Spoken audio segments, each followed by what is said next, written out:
What I'm looking at are structures that are post 1700 and also require planning permission. And there's always kind of grey areas, but we needn't get too diverted. What I'm sort of advocating here in a kind of, this is much more minimalist kind of discussion than whereas Dan and Janice had discussed, I suppose, the legislation and the methods and the documentation very thoroughly, and I will touch on that. But I first of all just want to discuss, I suppose, conservation principles briefly, because that's the first considerations you make before you set out. And if you kind of follow these principles, you won't go wrong in the sense of heritage and approvals. And it's been emphasised already about getting expert advice, and that's really, really essential. And this by taking a minimal approach also, you'll be using less resources in terms of the cost of your project could be considerably less. You could be using more efficient use of resources in the sense of people's time and energy in gaining approvals, and then also just making the point about how just actually conserving our built heritage and how that can really transform places and towns, and just by not thinking that you have to intervene in a kind of to do with buildings first of all, but actually just looking at what you have already and how best that can be, I suppose, harnessed as an asset, whether it be tourism or just for own communities' kind of sense of their own sense of pride in their area, and also their own amenities. So we're always thinking of the visitors, but also thinking about the local community as well, and community spirit, things like that. So I'll just go through them, I suppose, briefly, and I suppose they generally would benefit from, I suppose, kind of examples, but we don't have much time today. But first of all, one key principle is keeping a building in use, and this relates mostly to protected structures in the sense of most of the buildings that are protected structures are working buildings or buildings that maybe have potential at least of being saved from dereliction or vacancy and subsequent ruination. So, but keeping a building in use, you first have to consider about its current use or previous use, and then its potential for a reuse, and that's something that requires planning permission. So that's something I'll discuss later on. But in part of comes out of that is research and analysis, and these principles here are set out in the an excellent publication from the Department of Heritage, setting out what best conservation is, and they're informed in as well also by various charters, international charters, the ECOMOS charters. Research and analysis, so it's understanding your building or your place or its setting, using expert conservation advice, and essentially that also refers to also about having a plan and part of the way of presenting your research analysis or your conservation advice is to commission a plan, and that's often the best first step to take when it comes to historic buildings and places. And by through research and analysis, and also I suppose looking at the building in its current setting, is identifying the special interests of the building, and that could be quite broad. It can be just architectural in the sense of not all places of interest are just interest in terms of their architecture or their historical interest. There's also other interests in terms of social interest that can be very important to a community, and technical interest, and there's a number of them we will discuss briefly. But most of all, promoting that principle of minimum intervention. So by taking a strategic view, looking at what you have, and then what it can be, but looking at a sense of intervening in the most minimal way possible. Respecting earlier alterations of interest, and that's obviously an area of kind of looking at many buildings that we have. They're maybe 300 years old or 200 years old or 100 years old, but they've all accrued later layers of interest, and how the buildings have been adapted in previously, have they been extended, but some of those where they say interest, it's oftentimes the adaptation or the extension can actually detract from the cultural importance of the building, and that's something that by respecting the early alterations, but you can also look at reversing inappropriate interventions from a later date. But that takes, a certain amount of judgment and understanding. You can't just kind of decide one is more important than the other. So there's a process to go through. Then their advocating as well is about the importance of repairing rather than replacing, and that takes expert advice, whether it's from an architect or an engineer or an archaeologist, about the potential to just repair something that appears to be in poor condition, may be quite can be restored, retained. And there's obviously, I've just used the word restored. There's a very kind of specific terminology you're supposed to use when you're describing these things, and I suppose I don't need to go into that at the moment. But repair is just taking the building of the structure as it is and reversing the causes for its deterioration and removing those risks from the building. And a part of that is promoting honesty of repairs and alterations. So where you do intervene and having to make repairs is just to be honest and clear about what's original and what's added, what's the authentic heritage value, and what has been added to the building to kind of retain and consolidate the heritage that's there. Using appropriate materials and methods that don't cause more damage than good, and have an understanding of how the building has been assembled and how it's weathered, and then ensuring reversibility of alterations. So new alterations that we're making, that you can remove these without damaging what the heritage building is there. Now that's it's kind of easy to say, it's difficult in practice, but then that's what the process is, to find out what it is that you're proposing to do. And then avoiding incremental damage. Janice mentioned that in terms of flooding. It's important that some little thing that you're just doing now, over time, if they kind of gather together and suddenly you've lost a lot of very interesting elements. So it's always important to follow that principle of minimal intervention. And then discouraging use of salvage from other buildings. Obviously, that's another thing that they mention in the sense of a natural, slate is salvaged from buildings that I suppose are being demolished, but you should be sensitive to where that, might that have been something that, was procured in a way that damaged another building somewhere else, to put it in a kind of sensitive way, but also thinking about, if you're, salvaging what you have here and taking value of the existing materials. And then obviously for when it comes to living buildings, especially compliance with the building regulations. Now that's a complex area, and it's not to do with planning permission per se, but it's you do need to comply in terms of fire safety and other aspects of the planning, the building regulations. Again, that requires expert advice to really understand what the implications are for you. Just to define a protected structure, as I said, it's usually something that's post 1700, because before that, it's kind of in a kind of shorthand is considered a monument rather than a protected structure, even when it's still in working use. But here it's defined as any structure or part of a structure which forms part of the architectural heritage.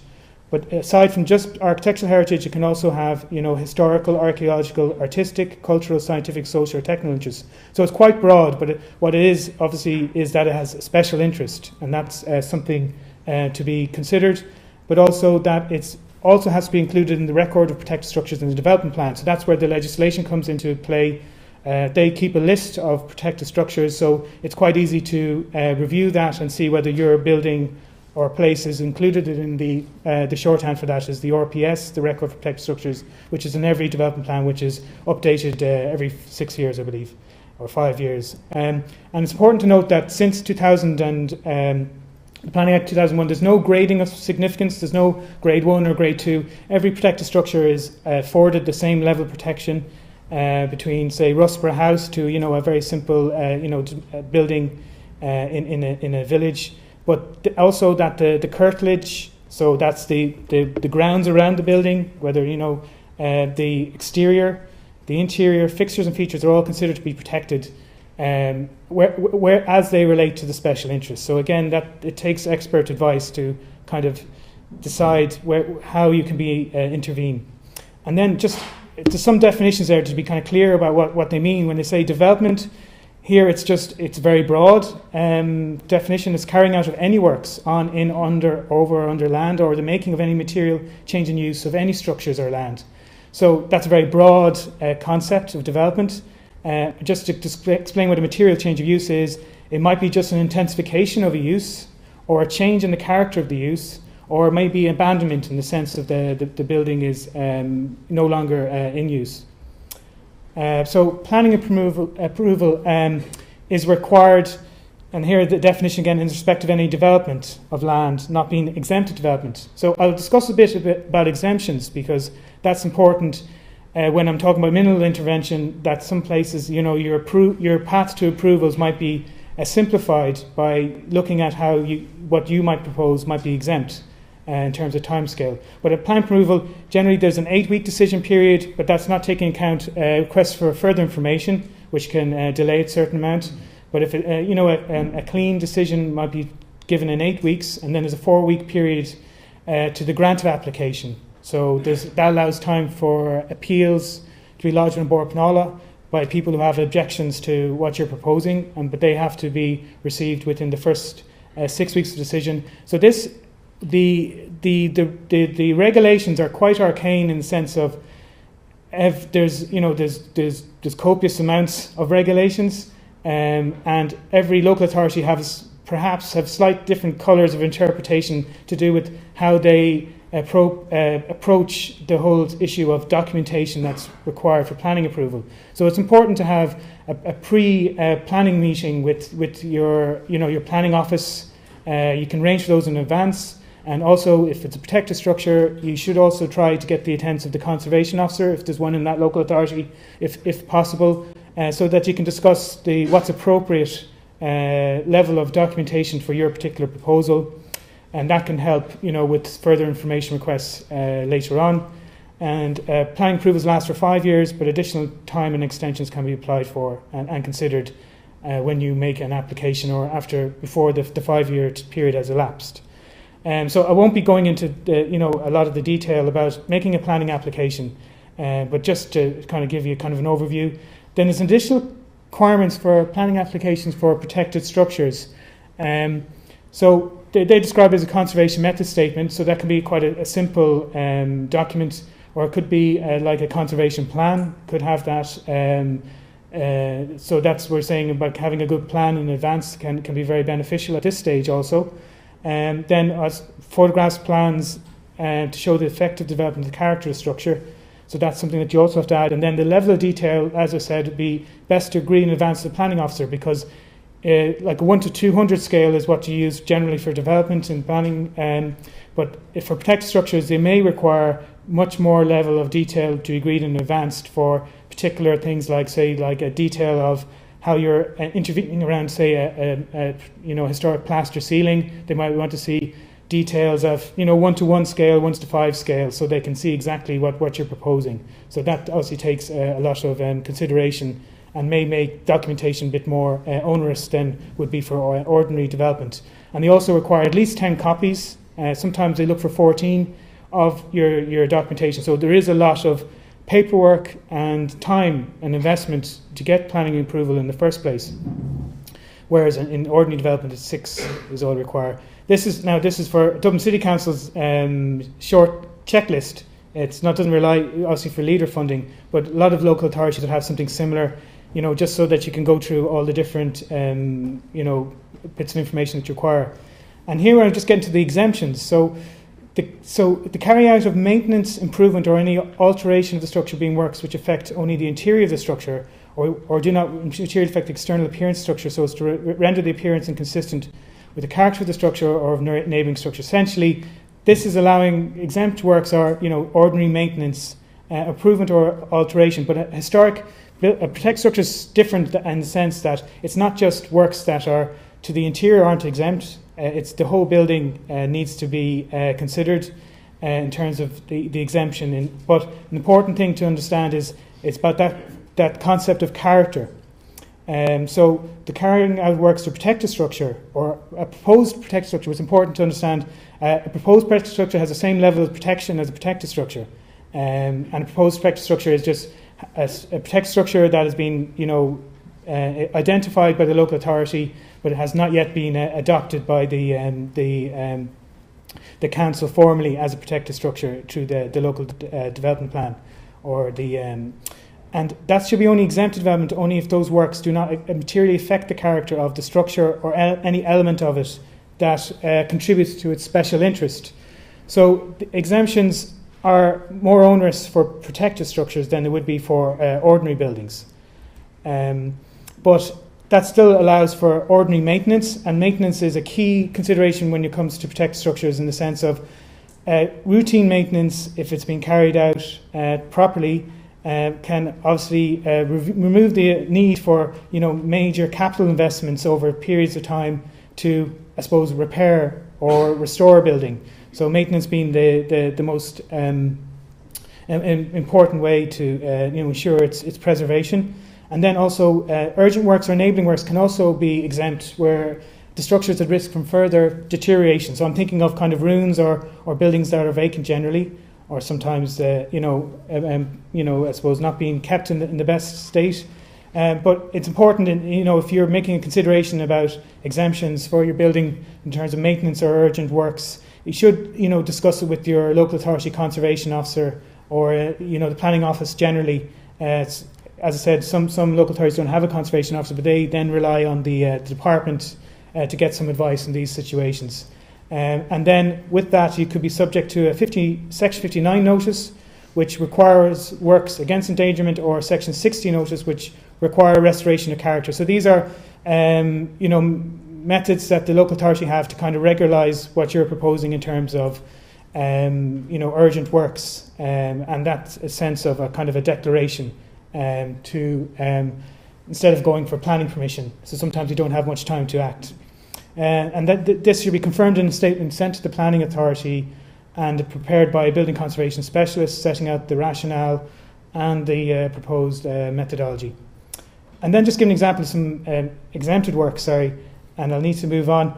Essentially, the key words there are repair, redecoration, and then I suppose potentially demolition of a modern extension, but that also would need discussion. And then examples of work requiring approval would be replacement, alteration, installation, or removal generally. So you mightn't see much in terms of it's not extending the building in any way, but it's just any changes to its materials or its detail needs approval. There's two types of declarations. So instead of going for planning approval, you can get a declaration from the local authority to say that certain works are exempted. The Section 57 is the one that's special for protected structures. It has a 12-week statutory period, and in practice the timescale depends on local authority resources, and that puts the onus on the local authority to provide the declaration of what works are exempt, and they're often very little resources to actually do that for you. Another way that we see happening is in a Section 5 declaration. Dublin City Council, for instance, has a shorter statutory period, and the onus is on the owner or the applicant to provide the documentation, and that can be again agreed in advance if that's the way they want to go. This is an example of a Section 50 application form. It's a lot simpler than a planning application form, but also needs to be prepared by the person who knows how best to describe the works and what's required. Just a brief one about standing monuments, because Dan had covered that very comprehensively. There are some buildings that are not national monuments. They are recorded monuments, but they're not protected structures, and there you require a notification to the department, but again it's kind of a grey area and not very well protected under the legislation. Something between a protected structure and a national monument. Just some quick ones for sort of little case studies. These are all leader projects that we worked on, and I'll just go through very simply in terms of what we're talking about intervention.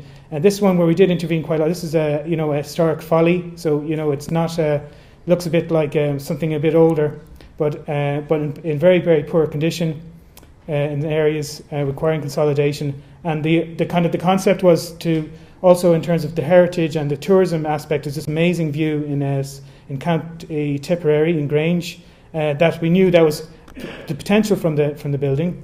So here we prepared repairs. Now that was included in the planning application, but strictly speaking, that might not necessarily have been the case because the level of intervention was quite minimal in terms of consolidation and filling in voids and holes. But we did need permission because we were also proposing a spiral staircase to get up to that view. And now, I wasn't involved in this project directly myself, I was just giving an example.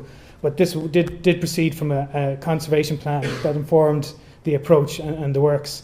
And that's how it evolved to completion. Again, that was a kind of a new heritage asset for the town, a beautiful walk through a forest, Quilter Forest, to the monument. This is another example. This is Dangan Courthouse in County Offaly.